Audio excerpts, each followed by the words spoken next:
On this week's episode of the Fit Dads podcast, we're joined by an international footballer. Joe Dixon is the vice-captain of the England Deaf men's national team, captain of Farsley Celtic, and the founder of YP Academy, and a very inspiring character. He's fresh off the plane from clinching third place at this year's Deaf Champions League in Greece with Farsley Celtic, but today Joe has kindly agreed to share his story. We'll be discussing his passions, which obviously include football, but also business, British Sign Language, and inspiring the next generation of kids. So, welcome to the Fit Dads podcast, Joe Dixon. Thank you very much. Thank you. Joe, great to have you on, mate. Two things that we absolutely love, coaching and football. Yep. And you do both of those, so I'm quite envious how you managed to kind of combine the two. Yep. We just want to get to know your story, really. We want to get to know your background, what brought you to this table right here.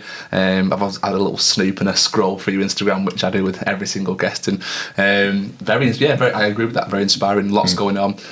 Business-minded as well, which we absolutely love. So, let's pick your brains today.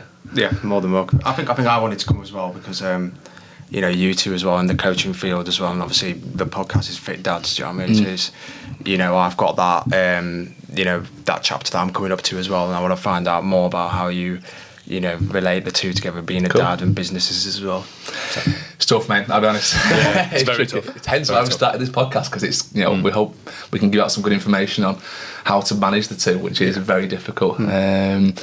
It is a curveball. Is this something that you've got on the cards then? I guess near future, distant future. I think the age I'm at now and the chapter that I'm in now, it's something that I consider more. Obviously you have chats with your partner. When you mentioned your partner. How long have you been with your partner? 6 months now. So I think as a male person, and you know when you want to, that you want the mother to be of your child, who you want to build a future with, and we had those chats, and I think I'm at that age now where everything I do within my career, whether it's business or football, it's linked to that, and I'm starting to think about how does it fit around those decisions that I want to make down the line. That's really good foresight. I can't say a lot of my decisions pre-baby were based around that. But did you know you wanted to be a dad? Was it something you've always kind of thought, I'm definitely going to have kids one day? I've loved kids. Do you know what I mean? I love working with kids. I love being around kids. I love inspiring them. I love making them do things that they enjoy. But I always used to say I've already got 300 kids that I look after on a weekly basis through my business. It's like I don't want to go home to another one. But obviously that mindset's changed. Since meeting Charlotte and getting in that relationship.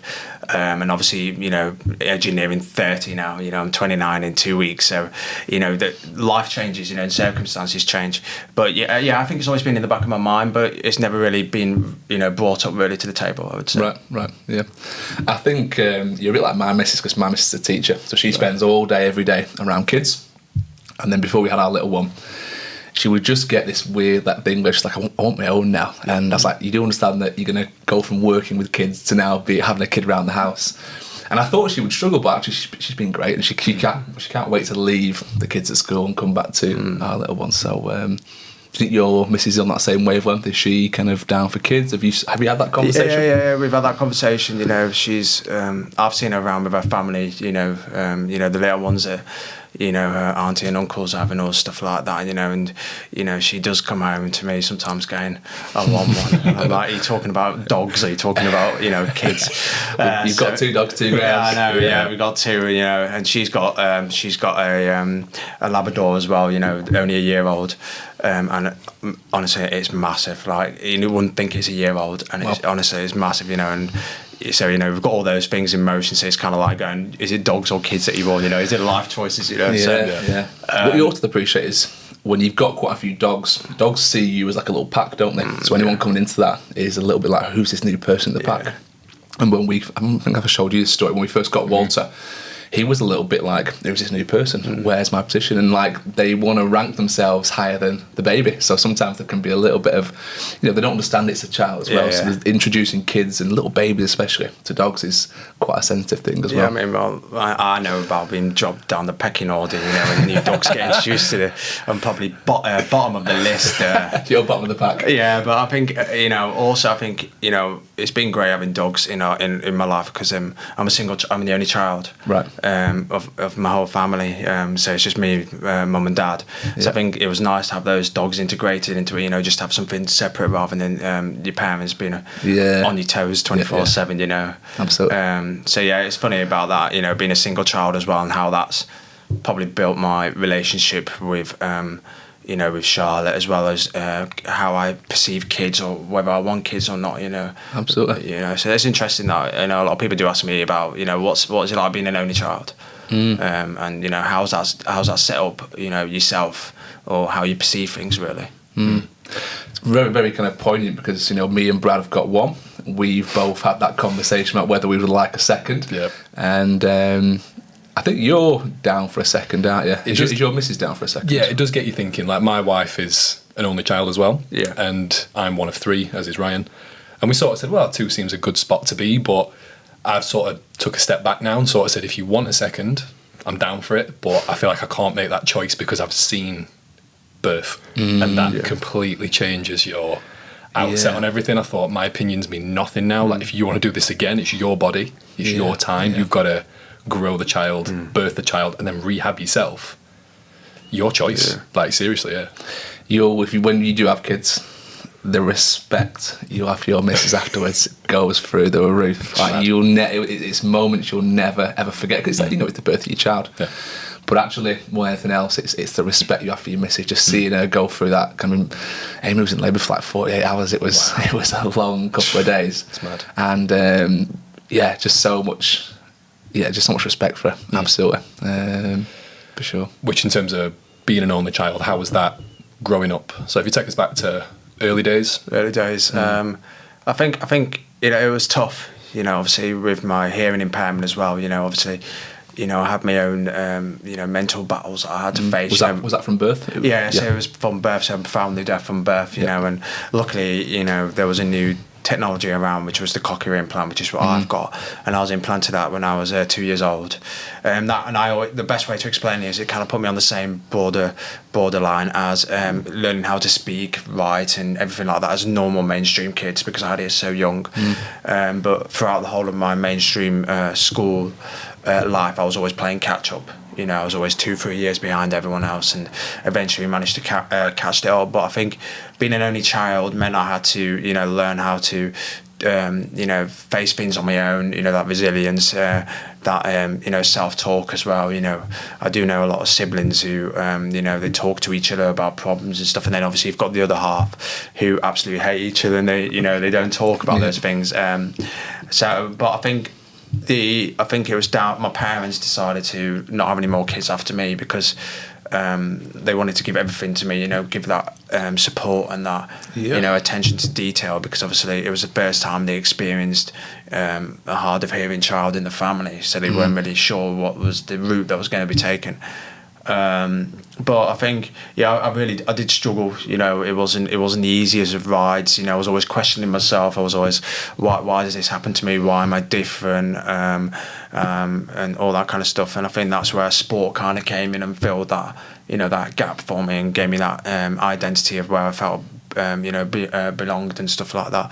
But it is interesting. But I'm happy. I'm pleased I went through it, because it taught me a lot. I don't think I would have this motivated or this driven or this ambitious that I am with life. I always say that if I was a normal hearing person, how the cards turned out, what career path would I have gone down, it could have been a total different story really. So I'm grateful that I've gone through that. Yeah, I couldn't agree more. It's your life lessons as a child in your teenage years, those little battles you go through that actually make you who you are. They always say, was it now? I think it was Steve Jobs that said, "Be kind to the nerds in school, because you end up working for them one day." There you go. Yeah. Because they're the guys that are quite resilient. They go through a lot of shit. They get put in the lockers and beat up a little bit, but it makes them quite resilient and hard-working and out to prove a point almost. Yeah, he also says, you can't connect the dots looking forward. You can only connect them by looking back. So looking back, I can always see how everything links together and why things happened. Even COVID, when I look at that COVID period, I know it was a massive struggle for a lot of people, but for me it was kind of like a groundbreaking episode in my life. It's how the business launched. It's how I was really able to answer a lot of questions that I had for myself as a person. Amazing. I love that level of gratitude as well, where you can look back at adversity and say, do you know what, without this, I wouldn't be who I am. I think hypothetical question is going to be, if you could go back in time and maybe swap that and be like, well, you know, I'm not hard of hearing since birth. Would you go back and swap that, or are you pretty happy with the path you're on? I'm happy with the path I'm on. You know, I wouldn't swap it. You know, everything happens for a reason. I believe that. You know, I feel like you're in control of your own destiny. You know, I always say to myself, you know, what if, and I think that's a big driving force behind everything I do. You know, people do ask me, would you if someone offered you, you know, a card that said you were going to be hearing for the rest of your life, would you take it? And I go, well, no, because I'll lose out on all these other opportunities that, you know, being hard of hearing and being deaf brings you. You know, and I don't think I would have had the friends or the social circle that I would have as well if it wasn't for, you know, the disability that I have, really. Yeah. I love that as well, and shout out to Henry as well, who I know is a good friend of yours. And when I first met yourself and Henry through Kiverton, wasn't it? Yeah, Kiverton. Yeah. We did a little pre-season, you know, training session. Yeah, which we put you through it, didn't we? Yeah, we did. And I remember you two like really inspiring me in particular. It made me adapt my coaching style in terms of I was conscious to not just rely on quite softly spoken, so I felt the need to change the way I communicate, be a little bit more visual, and it's really stuck with me, that. And I've purposely not told you that up to this point, but it did. It had a really big impact on me. I always say to people who are thinking or subconsciously thinking about how they coach or teach, you know, deaf or hearing people, and I say just, you know, they are expecting you to, you know, adapt your ways, you know, not go over the top with things. You know, people think it's about slow lip talking and stuff. I'm like, no, just talk normal. You know, we've been brought up in a world to be fitting around mainstream hearing people who talk normal. So I say, just as long as we can lip read, as long as, you know, you repeat things or you do demonstrations, which you did exactly, and you don't need to complicate it. And I think, you know, that's where people go wrong when they're trying to communicate with, you know, us individuals, is they've overcomplicate it or they over worry. Whereas I just say, just keep it simple. You know, and we would appreciate those little things, being able to lip read, demonstrations, or the biggest one is repeating things. You know, but people seem to overcomplicate it a little bit. You know, and you kept it really simple, and we were absolutely fine, weren't we? You know, but I do understand there's different situations where it's harder. You know, especially you know, if you can't lip read someone or it's in the dark or etc. But it's not as complicated as people make it out to be. Is there a question you wish people would ask you more? That's an interesting question. I think it's more of what I wish they did more or understood, was that it really infuriates us. It really you know, stresses us out when we ask someone to repeat something and they don't, and they go, it doesn't matter, I'll tell you later. Oh, really? And that really, you know, it's like, I want to know. Yeah, I want to know. And they go, it doesn't matter, or I'll tell you later. I'm like, no, this is the moment now. I want to live in it, you know. You know, and that really it puts like a. I think even not as someone who's not deaf, that would annoy me as well. If someone said something to me and they said, no, I'll tell you later. I'm like, no, you've said it now. Go on. What do you want to say? It's like a reminder. Do you know what I mean? It's a reminder that, oh yeah, I didn't hear it because I'm deaf. It's that reminder it gives you. Yeah, I bet. Yeah. And coming back to what you said, like ever since you were young, I bet the one thing you always wanted to do was fit in. You wanted to be like the other kids. And so when other people start changing themselves around you to please you, you're like, I don't want that. I want to be like you. I want to, you know, my thing is just to kind of go unnoticed. Like I don't want people to draw attention to the fact that I'm deaf. I just want to be like everyone else. And you're doing everything you can. You've done everything you can your whole life to fit in. So I think it's important that people just act normal, essentially. Yeah, I mean, I'm doing a lot of work at the moment for you know, the FA in terms of their disability. And you know, they're asking a lot of questions in how they take that approach, you know, in terms of coaching and stuff like that. And the number one thing I keep saying is just treat them the same. They just want to come along, not be reminded of disability, and just be reminded that they're a normal human being and they can go after their goals and dreams and whatever it is. And I think that we're doing a lot of work with that, you know, in terms of how they can do that through their coaching, how they can do that through their communication, you know, even types of words they use. You know, we don't like, you know, a lot of us don't like the word disability because it's saying that they don't have the ability to do something when in fact they do. So what would you say is the right term? Power. Para. Yeah, so in England they call it power football. Right. It's linked to Paralympics. Yeah. That kind of stuff. So we do prefer power. I don't mind the word deaf or hard of hearing because it goes straight to the point. Yeah. But disability, I think it's a very you're going straight to the point. You're saying you don't have the ability to do something, whereas I do. There's ways around it. And someone like you, so high achieving with what you do as well, it couldn't be more further from the truth, could it? Yeah, the word disability. Yeah. How did you get involved with the FA then? How did you kind of start consulting with them? I think it's since I was 18, I always played mainstream football. Didn't know anything about deaf football, and then when I was 18 I discovered it. I played against someone in the Doncaster Saturday Senior League, which as you can imagine was rough as hell, and a bunch of men just absolutely trying to take We've all played in that league. You learn a lot, don't you? You go from a boy to a man in those leagues. You do, Hairs on your chest. I remember the first game and I was a bit, oh Jesus, these men are serious. I played in that, and funny enough, after the game, this guy came up to me and he was like, "Oh, are you deaf?" And I'm like, "Well, yeah." And I was quite defensive about them because I didn't really know many deaf people. Yeah. And he was like, "Are you deaf?" And I was like, "Yeah," but he was signing to me. I went, "Sorry, mate, I don't know sign language." Okay. And so he got his phone out, he started texting me, and he was like, and I was like, "Oh, right, okay." And he was telling me about the deaf football, the deaf league that we have, the national team, and everything like that. I was like, Jesus. I went away from it, not really thinking a lot about it because I was really, Did you want to play mainstream football? Yeah, I was set on mainstream. I was set on being fitting within the hearing world, and after a while I got involved. I started going to these training sessions, and then I would say between 18 and 23, so for the next 5 years from that age, I played for Great Britain under 21s. I was captain for that team. We played all over the world. It was a great experience. But those 5 years, it was all self-funded. Right. So we had to raise the money to go to tournaments and play games ourselves. And then just before COVID, deaf football went under the FA as part of their disability scope. So they have CP, they have blind football, they've got partially sighted, and then now they've got deaf football under the banner, and that's how we got involved in the FA. We've been there for 5 years. It's grown massively. I'm sure you've seen it on social medias. They're sharing photos of us now on the actual social platforms they have. And then I've been a bit more of a senior figure in the team, so now I'm a player rep for the team. So any issues or problems or ideas that we have, I share it with the governing bodies of the FA, and that's led to the consultancy, a bit of consultancy work that I now do with them through that. And that's where I see my career going after I'm playing. Even though they do say play as long as you can. Yeah, sure. But then you start asking yourself, a nice Sunday off now and then would be nice, or but I enjoy it. I still massively enjoy it. I think my purpose has changed in terms of why I do it. I used to do it for myself, travelling, playing football, brilliant, can't get much better than that. Whereas now it's more like you're playing for your country, you're playing on the biggest stage, you're wearing the badge, you show these kids what they could do, try and inspire others, and I think that's the bigger message I'm trying to do with playing for my country, really.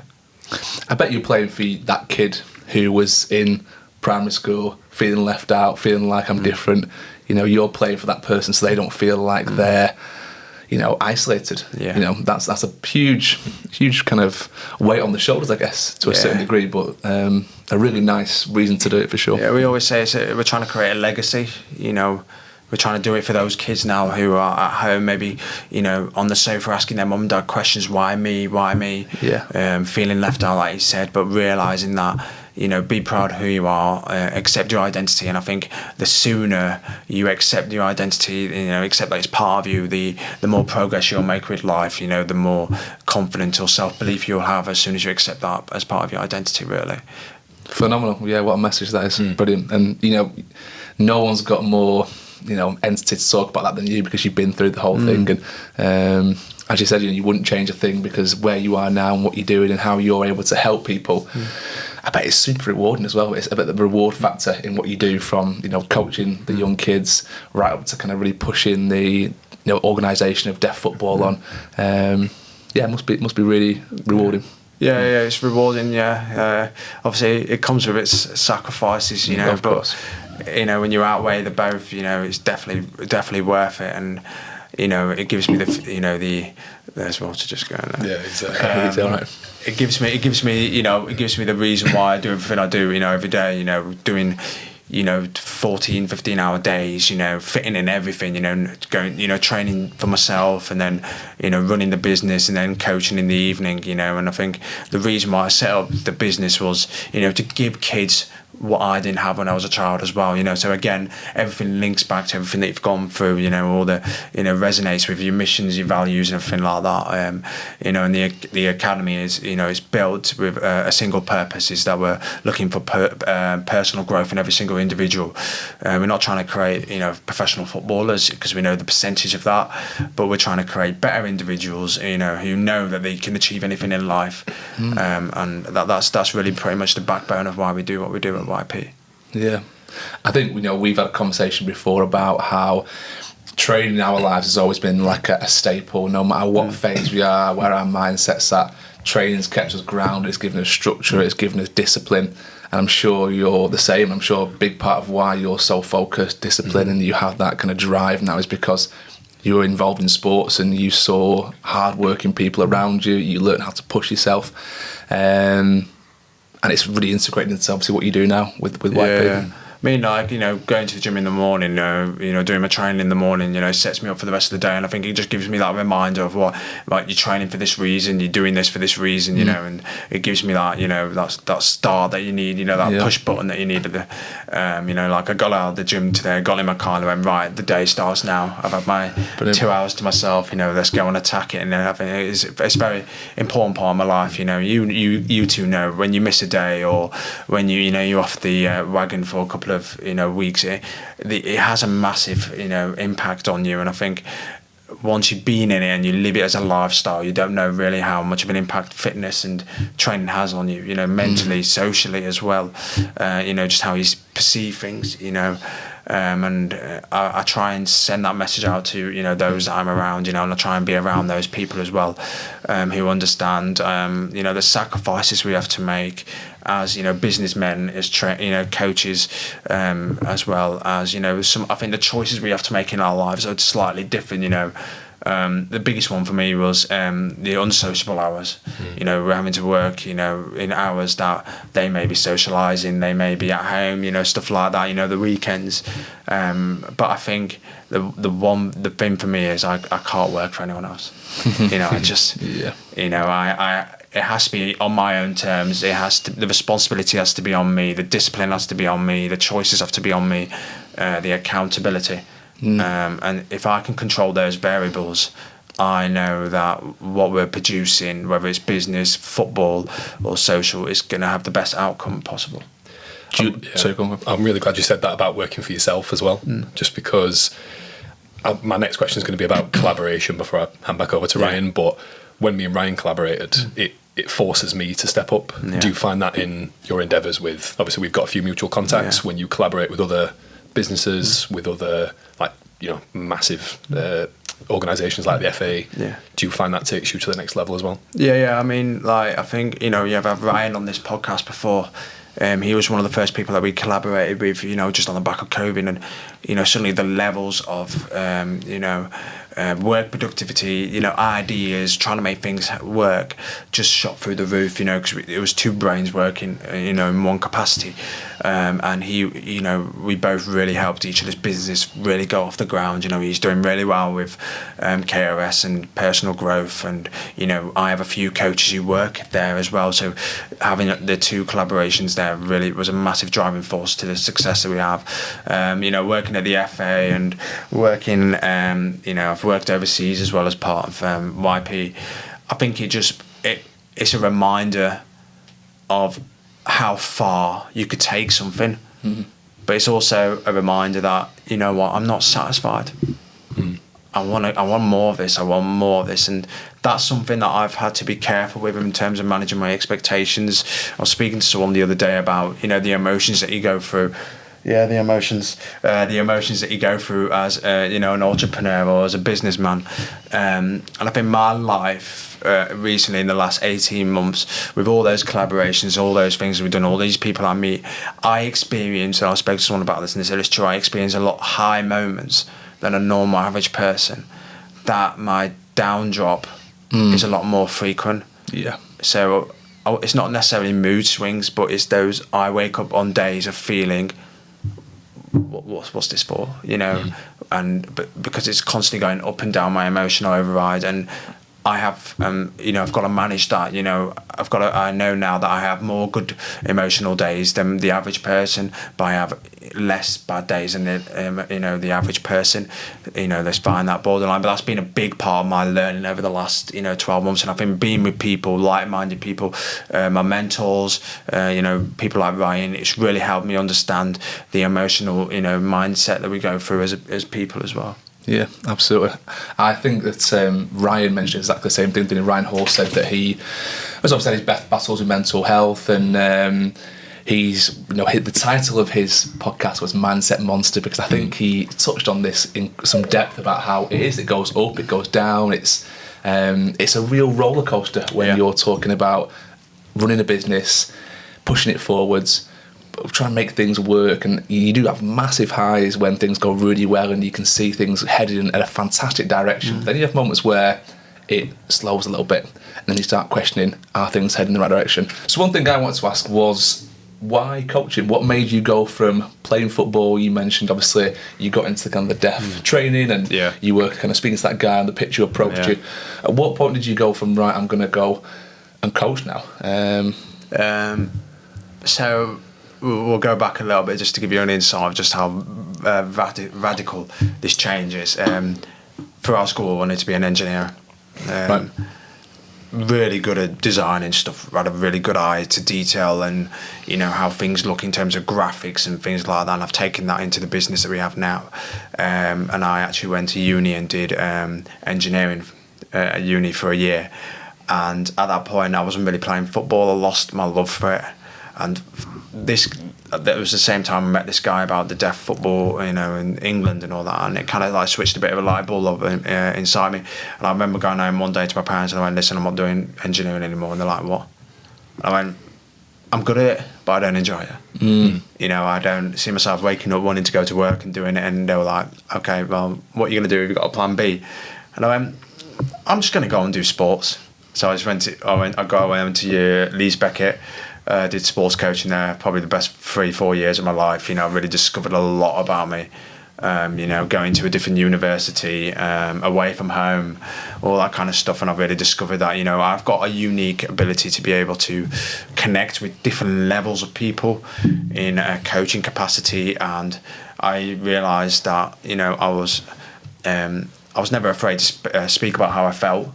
I think that's something in coaching that you need. You need to be able to speak the bad and the good, not be a people pleaser. And I realised that was something I had a unique ability with, and I took that into coaching. I had a few coaching jobs working for people, but in football, when you're working for people, you're kind of constrained to what you can deliver. You're kind of working within an identity that they have or a set way.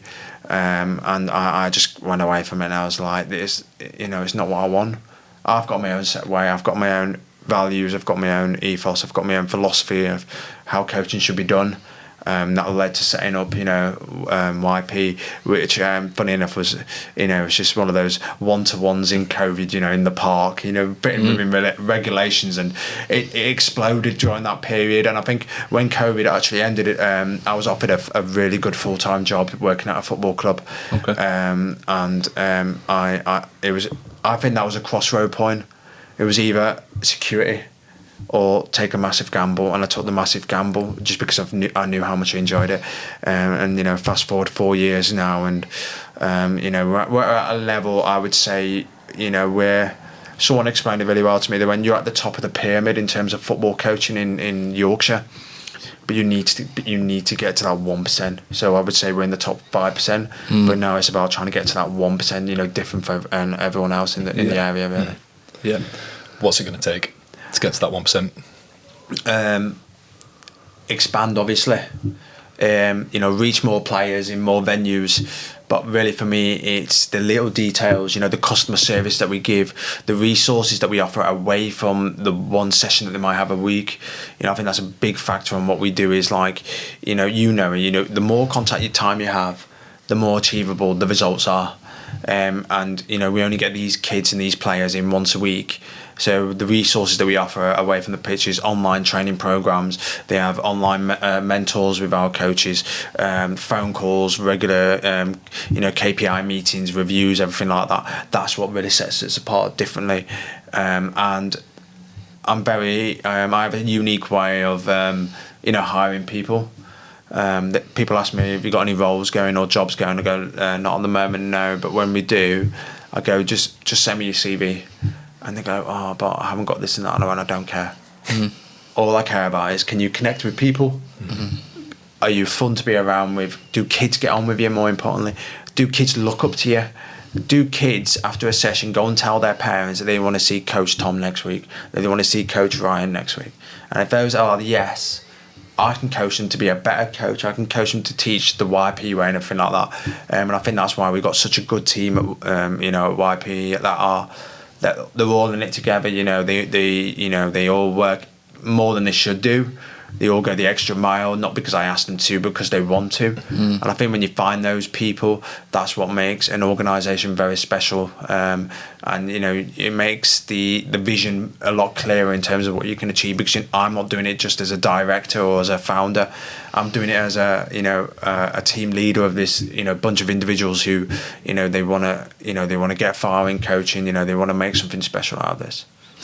Yeah, amazing message. I think that you've absolutely hit the nail in terms of who your audience are, who you want to hire, and how they're going to fit into your business model. Because sometimes, as a business owner, you can let other people in, and they tend to start guiding it, tend to start taking over. Mm. You lose the values and the message that you really originally started with. And it takes a very strong leader to be like, no, this is our way, this is our mould, and everyone's going to come into it and fit into that. Mm. It's great to collaborate, it's great to have ideas, but I think every successful business has that real clear vision from top to bottom. Yeah. And you're absolutely right, kids is a very unique area of work. Like, not everyone gets on with kids, not everyone knows how to be around kids. And I'll be honest, before I actually did a small stint of football coaching in America. I think I might have told you before. Yeah, you said that. There's a company in America called Challenger Sports. I've worked for them as well. Yeah. And went over there into Providence, Rhode Island, and I did a bit of football coaching for about 2.5 months, and it was fantastic. But coaching with kids was very, very different. It was really strange. It was something you had to get used to over a few weeks, and it wasn't easy. It wasn't at all. But I think you've got that personality. Will help. He's all right. Jesus. Yeah, he's all right. He's good. He jumped as I picked him up. Yeah, he's been a little bit mischievous today with his young one. And it did take a few weeks to get used to it, but then after a while, you kind of get loose. You know what to do with kids. You know how they operate. And it's like working with any client. I think a good coach will adapt to their audience.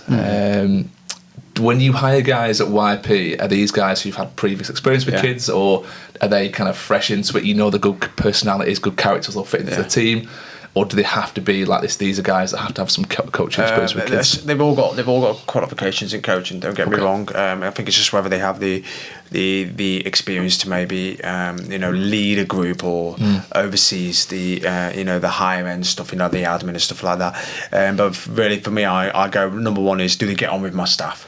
Yeah. Do they bounce off with my staff?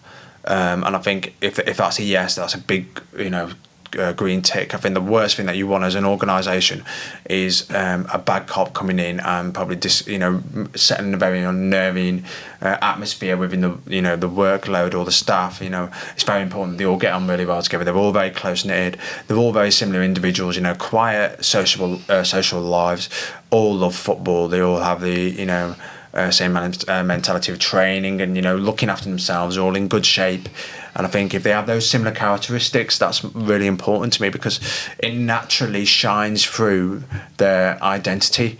And I think the world that we live in now, I think it's very easy to hide an identity or put on a fake identity as an individual. Yeah.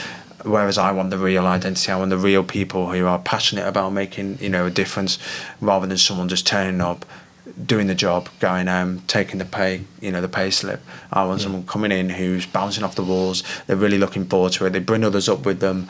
They want to make a difference. They go home talking about it, and it becomes part of their life, and they're not asking about the pay slip. They're not asking about the money, You get a very clear kind of insight who is of that nature and who isn't, I think. And look, money's important. Everyone wants to get paid. We all need it for the paycheck at the end of the day. But you need passion in what you do. If you're ever going to be fulfilled, if you're ever going to have people, if you're going to take that business from the 5% to the 1%, who you hire right now is so important. Yeah. So important. It's probably, I would go as far as saying it's the most important thing, because that's what's going to drive the business forward. That's what's going to expand and help you trust someone to go, right, we're going to start London YP now, and you're going to go and head that up, and you're going to go down there with my vision, my passion. The reason I started this company, I think you get it. I think you grasp it, and that's what's going to take it to that next level. So he will.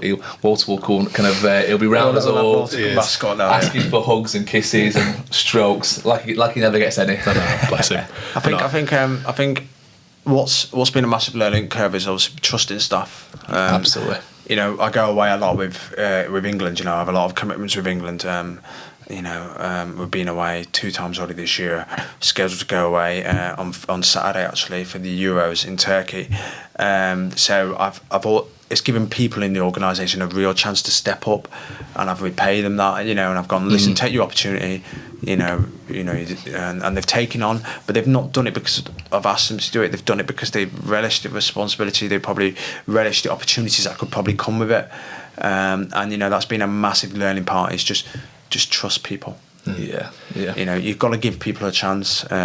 Yes, it's my baby, and yes, I've moulded it. Yes, I've grown it. Yes, I've done all this and that. But in order for it to get to that 1%, you need to trust other people to do it. And there are people out there who will not break that trust, and they will. Absolutely. And I think we just got to remember that it's not all bad and grey and everywhere. I think you always think about them messing up and the impact of that, but you also have to remember that when you first started, how many mistakes did you make? How many times did you mess up? How many times did you have to learn and get better as a result from it? You've got to guide them through that same process, allow them to mess up, not berate them for it, and they'll grow and they'll get to the point where you're at, where they make very informed decisions about where the business is going, about the kids and the coaching styles and all the intricate things that are involved in your business. I think one of the things I'm learning still is that fine line between being a friend and being a leader, being a friend and being an employer.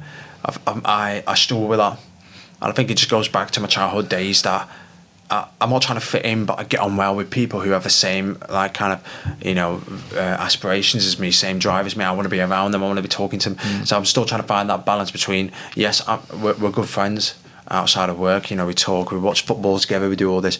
But when it's YP, it's YP. It's hard for sure. But I'm learning to be better at that. I'm learning to have my ground rules and work within boundaries, respectable boundaries that would get the results that we need. And I've struggled with that a bit before, because again, I want to fit in, but I've also got a business to run. We've got results to achieve. We talked a little bit about your own training and how you manage all that, and something I really wanted to kind of pick your brains on was, how do you manage your training? I mean, what does your week look like right now? I mean, you've obviously got your business. Yeah. You've got training for Euros. Yeah. I'm going to assume you get in the gym as well and have some weights and things of that nature. I mean, just talk me through Monday to Sunday. How does your week look in terms of training? I very rarely have a day off. Okay. So most days you're doing something. Yeah. I mean, I'll be probably for Monday to Friday. I'm in the gym every morning at 6 a.m. Do 2-hour sessions. That's mainly just, strength training. Stretching is a massive part of my, my life, avoiding injuries, and just, I kind of do that for me. That's my time. Funny enough, it's my partner's time as well. When she goes to the gym, so it's nice to have those 2 hours in the morning where we just talk to each other. We're lifting weights, and those are quite, sets us up for the day. We have a good laugh. And then I'm working pretty much from 9 till 9 most nights. It's a 12-hour stint. which involves coaching, going to the office, running meetings, going from this and that. And then, on two evenings a week, I won't coach. And then that's when I'm doing my football-based sessions, whether that's training or five-a-side or having a match, an 11-a-side match, whatever, especially when the season's in full flow. And then it comes to the weekend, Saturday morning, time off before we have a game in the afternoon. And then Sunday, it's usually training for England, so I have to drive down to St George's Park, which is where, England are based. It's the home of England football. Wow. And we train down there. And that's once a week. That's once every 2 weeks. 2 weeks. Yeah. And then, but then the every other Sunday is also when I play for Farsley, which is the deaf team that I play for. Right. Which Brad just mentioned. We just come back from Greece for that. So I never have a day off, basically. People ask how do you keep up with it performance wise, and I think I built up to this moment. I was never this so hybrid of an athlete. I was a lot more relaxed back then, but then as responsibilities come and the goals that you want to achieve, you have to step up your game. You have to be that next level. I listen to my body. I know if I need extra sleep. I know, I'm not afraid to have an extra meal at night if I know my body needs that extra carbs or protein or whatever. But I'm also not afraid to, miss out on five-a-side during the week, or tell my manager at the weekend that, listen, I've got England tomorrow, I need to take a rest. I'm not afraid to take those steps. But does it come with its consequences? Yes, I've suffered injuries. I've suffered hamstring tears. I've suffered, ridiculously tight glutes that make you walk sideways. But those are the sacrifices you have to make. Your body is going to hurt. It is going to get damaged, and it's just about the recovery and the repairing work that you do for that. I'm really glad you mentioned that, the recovery and repair work, because there could be people watching, listening, whose kids just want to get their head down and go. But the fact that you mentioned the downtime, the recovery, the stretching in particular, if people do want to keep moving, stretching, just, again, trying to take themselves to that next level. Yeah, I love that fact. I've taken stretching a lot serious since probably, stuff of England's taking up a notch. I was like, right, I've got to start treating this like a proper full-time kind of commitment. I used to kind of wag it a bit back in the day. You used to, it's fine, I'm fast, I'm technical, it's fine, I can get away with it. Whereas now, the younger lads who are coming in are 10 times better than what we are. Technically fitter, faster, physically, and I'm like, I've got to do that 1% that they're not doing, which is the stretching, the recovery, the repair work. And I think, if I'm telling kids, or I'm telling parents of kids, we have these conversations all the time. We're like, and I think one of the biggest misconceptions now that we have, especially in young football, is they think they need to be playing every day. They think they need to be training every day. I'm like, no, the novelty's going to wear off. They're going to lose their love for the game. They're going to get injured. They're going to get tight muscles. Their bodies are still growing. They're still developing. They're not where we are as adults. And they've got to do other sports. They've got to do other ways of socialising. They've got to, stay at home and just relax. And I think that's a big misconception that we're dealing with on a daily basis with these parents, and just reminding them that they're just kids. Yeah. They've got a million things going on. Exactly. Football's just a certain aspect of their life. Yeah. Some will get more entrenched in it, some won't. But yeah, they are just kids. Let them be kids at the same time. Yeah. Yeah. I mean, we've got two good. I always give these two case studies. We've got two kids. They both came to us at the same time. Both similar, technical players. Both had a lot of potential. Great personalities. Love working with them. One kid went all in. Every day, possible. Training, possible. And then you've got the other kid who did, 2 or 3 times a week, does swimming as another sport, hands out with his dad and his family, just being a child, just being that family child. The first kid, yes, developed insanely, gone top tier, athlete, but hasn't achieved that, that dream of maybe signing for an academy, all that kind of stuff. So that rejection there, after all that hard work and sacrifice and everything, at such a young age, has killed his love for the sport. Wow. Where he's going, I don't know if I want to play football anymore. Whereas this one here is thriving, still making development, still a young person, still has so much potential, loving the sport. Yeah. Because the novelty's not worn off. He's You know, he does other things that take his mind off it. He's not been pushed so much relentless by his parents, and he's just been a kid, so he's learning all the other social skills that your children need to learn. You know, whereas the occasional one study we're looking after a little bit carefully, we're watching a bit careful. You know, we're like, you know, we don't want him to kill his love for the games. We're having those difficult conversations with his parents. And you know, those are discussions that we have to have, because that's, at the end of the day, that's what they're paying for. They're paying for our advice, they're paying for our expertise, and whether they like it or not, you know, the best interest for us is the kid at the end of the day. Absolutely. I found myself smiling through that entire answer. Yeah, I think it's amazing. I feel like you've sent a very clear message to parents. Is there a message that you could like directly speak to a kid right now? Because hopefully there will be kids listening to this. Yeah, I'm thinking there'll be Joe Dixon's on a podcast, let me give it a listen. Absolutely. If you could talk to those directly, what would you say to that kid who wants to progress?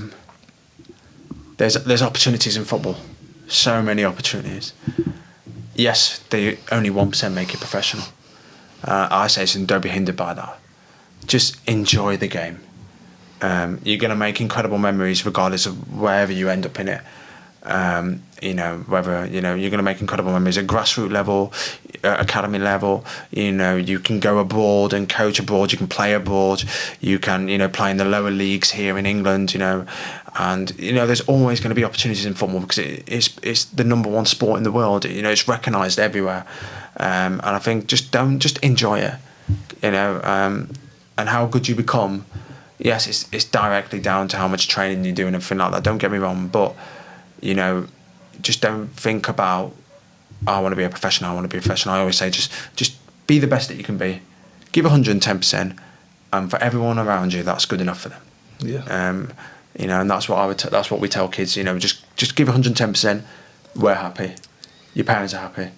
And I think it's harder for kids though, because kids are seeing the top level of football every single weekend. Every kid supports a team, they watch their team. You're talking about Premier League clubs, Championship clubs, the top tiers of English football essentially.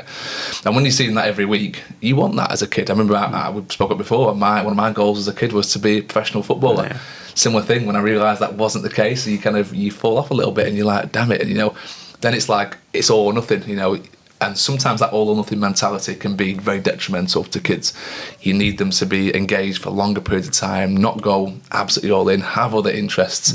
But I guess one thing I wanted to ask yourself, Joe, was, as a business owner, as someone who works with kids, as someone who's kind of looking to take their business to the real like top tier of, you know, Yorkshire football, if not potentially national, who knows? You'll have experienced, I'm sure, so far some pushback in terms of barriers into getting kids into sports. Maybe some more, I don't know, like government-based stuff that's kind of a bit of an issue when it comes to funding or things of that nature. If for whatever reason right now, let's speak hypothetically, right, I could make you the mayor of Sheffield, what would you change? What would be the first thing you change to make it better for what you do? install 4G pitches. 4G pitches? Yeah, we don't have enough in this country. Okay. You know what it's like, you know, when you go overseas, you know, when I was in Canada, I was working in Toronto, and, you know, within a 5-mile radius, I probably came across 20 4G pitches. Right. Wow. There's only 20 in Sheffield. Really? Wow. For the home of football, you know, where football was installed. You got two clubs who, you know, one obviously Sally's relegated from the Premier League, but one in the Championship. You've got the home of football, the world's first football club. You know, there's only 20 4G pitches in this country, in this city. Yeah, that's the one thing I would change. And you know, we all know England is not the finest of weather countries. Is it? It's not Spain. It's not. You know. It rains a lot here, and the cost of those needs to be a lot more effective. Okay. I speak to people, you know, in Spain, in Canada, you know, in France, and everything like that, and I ask them how are you so good the way you are? You know, as a footballer, everything was for free. Yeah. I didn't have to pay a dime to train. I didn't have to pay a dime to go and play a 5-a-side game or go and play on a 4G pitch. Everything was open. It's the way they saw it was keep kids off the streets, give them a sport to fall in love, because it teaches discipline, work ethic, all those social skills that you need, all those humane skills you need to be successful in life, and that's what's there. Whereas I think in Sheffield or in the country as a whole, that's where we lack, and I think that's stopping a lot of kids from achieving sports development, but really humane individual life skills, because they're not being given that access to those facilities. I'll give you a figure. For us to operate on a 5-day basis, for the services that we offer, we pay probably over £50,000 just for 4G pitches a year. Wow. £50,000, and that's for probably only 20 hours a week. Wow. And that, so yes, I wish there was more. You would happily pay more, I assume, if there was more pitches, because more pitches means more camps, more kids, again, bigger business. We're limited on what we can do because there's no availability, there's no space.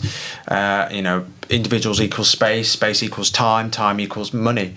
From a business perspective, but I see these kids, and they want to be playing on these 4G pitches. They can't play on grass because, again, the grass pitches are being shut down because the weather situations, waterlogged pitches and everything like that. So it's just a continuous vicious circle. So if they can't go on those two, they end up playing street football and playing on the streets, and then they get into the wrong crowds. And then there's a big thing in Sheffield now is about the knife crime and gangs and stuff like that. And it's just a vicious circle. Whereas all that could be stopped if you like. For example, right, let's get them off the streets. Let's playing sports. And I know there's great organisations and projects, going on around Sheffield to help that, but it's not enough. It starts from the ground up. You give them the facilities, so you give them kids kind of a reason not to be on the streets, like you said. Get them passionate about something other than gangs and crime and knives. Gaming consoles and everything like that. A big thing that we teach our kids is you don't need to be on your gaming consoles. So you actively try and say to kids, don't play too much Xbox, PlayStation. Yeah, we speak to parents about it. We hand booklets out. We do mentoring programs. Where kids come on for group calls and we're actively talking about it. And it's all these things, and the phones is a big one. Yeah, we're like, don't believe everything that's on there. Don't believe everything that's on TikTok. Don't believe everything that's on YouTube. Do you get kids coming to you and saying, I've seen this, what's this? Or but good stuff, don't get me wrong, good stuff. Have you seen this skill, have you seen this and that? But I think that's the environment that we've created. They know what's acceptable to tell us about, and they know what's not acceptable. But we are getting more and more cases of kids with ADHD, with autism, with social difficulty skills. We have more issues with online kind of stuff. And we help them. We try and help them with that. But social media, phones, tablets plays a massive part in that. As denial some people can be, it plays a part. Football and sport is such a social thing, and it's something that you're going to register straight away as soon as you get a kid coming in, and you can probably tell within the first 10-15 minutes when you see them interacting and being on the pitch how their communication skills are, whether they are a big phone user, a big Xbox user, someone who isn't used to kind of being in that group setting.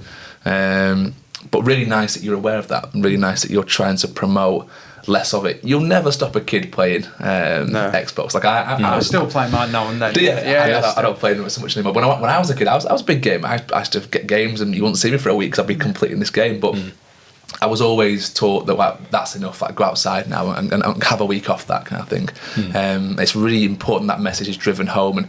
And I've got clients now who are big gamers, and I know straight away, like from the way they interact and how their social skills are, you can tell something's just a little bit off with them, and it's just because they just play online so much, and they're not having these face-to-face conversations, and it's a very different interaction when you can see someone's face, their facial movements, how they're looking at you, the intent, whether they look at you in the eyes or not. There's so many telltale signs of someone who gets human interaction and is very adept at it, and someone who is only getting that for a screen, for a keyboard.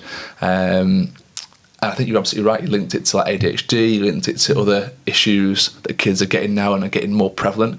I think a lot of it is screens, for sure. But I think the other thing that we tell parents is that it can be fixed. Absolutely. The brain's 100%. Not fixed. The brain can grow, it can change, it can evolve. So we always tell them, listen, you just need to do a couple of changes, reduce the amount of time they're on tablets, get them outside, make them do a bit more physical activity, integrate them with social groups. And one of the things we go is just send them to an after school club. Rather than picking them up early, just send them to an after school club. And it's just, it's a really easy social integration because one, they're already with people that they're comfortable with, but they're getting that extra hour of socialising rather than coming straight home, straight onto their game consoles or their tablets. So it's very small fixes, but they have to be consistent, And, big thing that we talk about is routine. You two would know how big routine is. And if you throw one thing off, it can ruin, I wouldn't say ruin, but it can be really quite overwhelming for a child, to have something off balance. And those are things that we preach a lot to parents, and we have to be careful about how we put it across, because not one person at YP, not one staff member actually has a child. So it's like we've got to be. It's also a touchy, like telling another parent how to parent is you tread on eggshells there immediately because everyone's got their own way of doing it.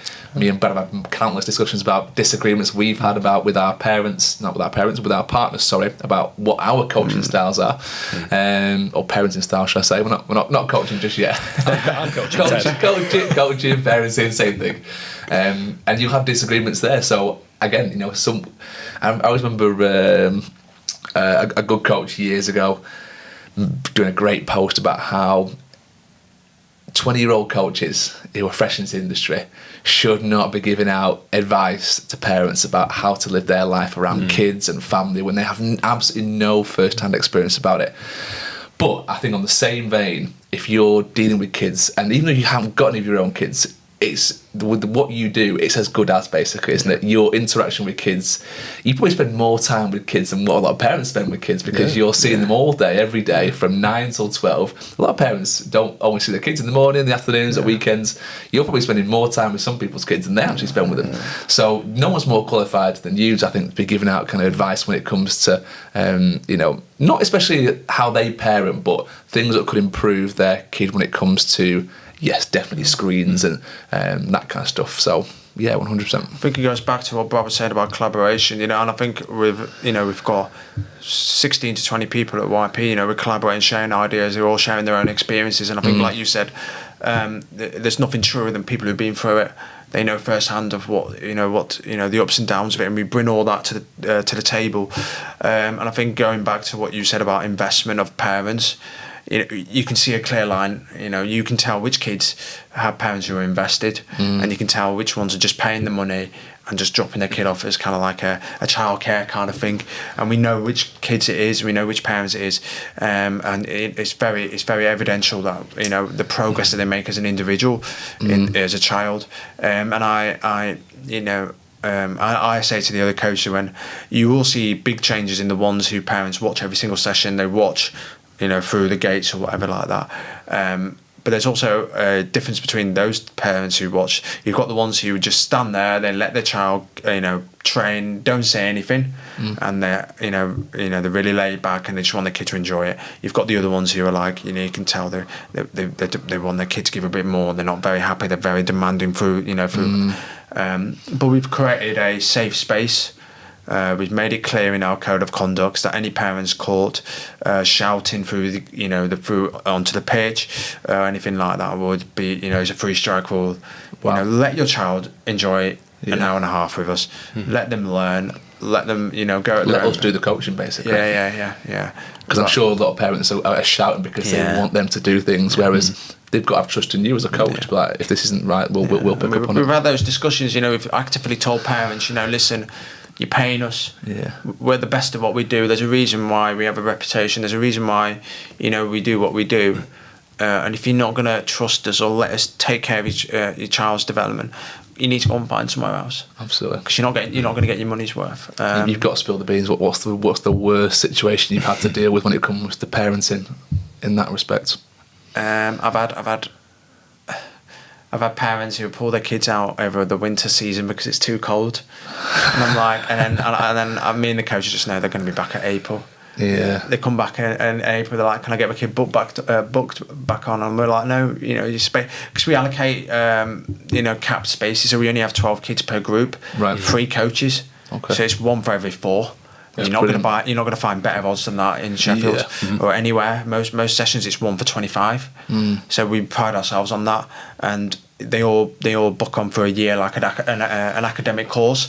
So you're on that course throughout the whole year. So if you leave, we usually have a waiting list and someone takes on it. So that's probably one of the, and that's happened like 3 or 4 times with the same individual as well. Really? Where you just know, right, it's coming up to November. Yeah, I'm just waiting for that text message to say they don't want to do winter. So we have that. Other ones have been where, they're constantly asking for feedback. They're constantly, they come up to us after a session, blah, blah, blah, and they want that special treatment kind of thing, But we treat everyone the same here. Everyone gets their reviews at this certain time of the year. Everyone gets their feedback at this time of the year. Everything gets this, and they're expecting special treatment. And we want to give the same value to every single individual, and sometimes you have to have those discussions, telling them where the boundaries are.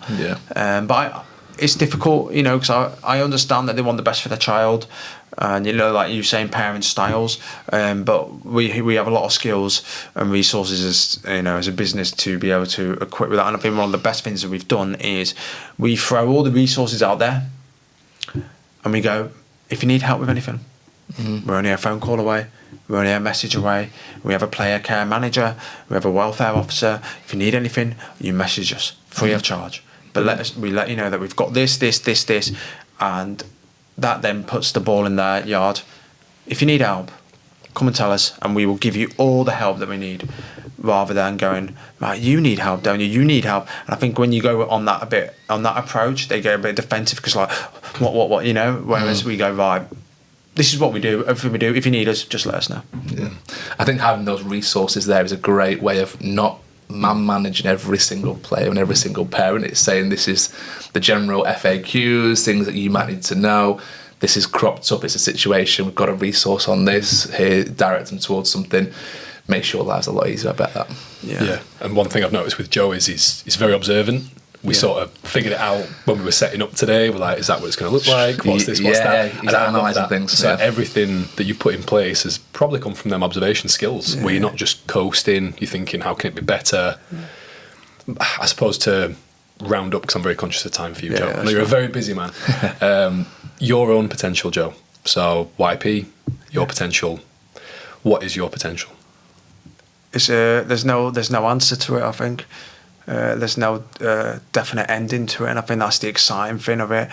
I think it is it's putting everything into as one, drawing up on ideas, experiences, and really putting everything together, your emotions, people that you surround yourself with, you work with, everything like that, achieving the optimal best version that you can of yourself, and knowing that you can always be better than yesterday, and we never settle. There's no perfection.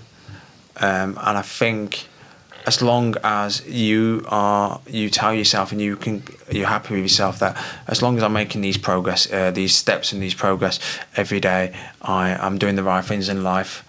And I think that's a message that I try to share with people, because I think they do get lost in this idea of being the best version of themselves, expecting perfection, expecting things every night, expecting to be on a yacht in Monaco and dancing with Conor McGregor or something like that. Living that high. It would be nice.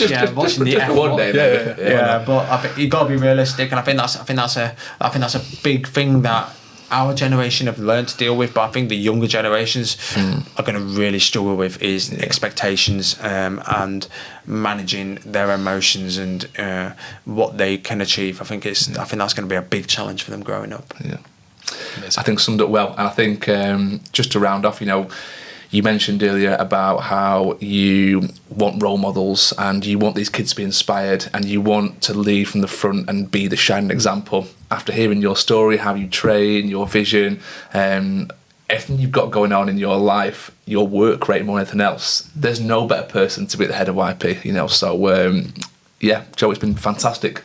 Appreciate it. You down. Fantastic to meet you and pick your brains, and it's been really good.